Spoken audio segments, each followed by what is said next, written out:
আলোচনায় থাকা অ্যালবিনো জাতের মহিষ ডোনাল্ড ট্রাম্প আবারও ফিরে যাচ্ছে নারায়ণগঞ্জের খামারে। স্বরাষ্ট্রমন্ত্রী সালাউদ্দিন আহমেদের হস্তক্ষেপে মহিষটি ফেরত নেওয়ার সিদ্ধান্ত নেওয়া হয়েছে।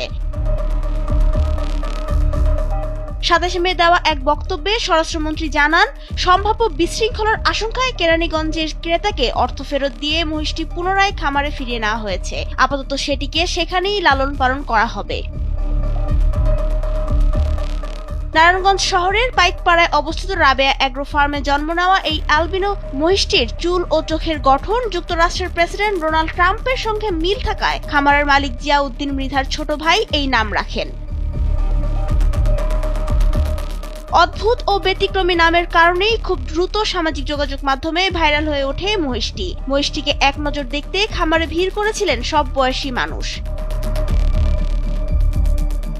দেশের গণ্ডি পেরিয়ে আন্তর্জাতিক অঙ্গনেও আলোচনার কেন্দ্রবিন্দুতে উঠে আসে ডোনাল্ড ট্রাম্প। এএফপি থেকে শুরু করে রয়টার্স সহ বিভিন্ন আন্তর্জাতিক গণমাধ্যমেও স্থান পায় ভাইরাল এই মহিষের গল্প। এমনকি ইরানের দূতাবাসও একে নিয়ে মজা করা ছাড়েনি।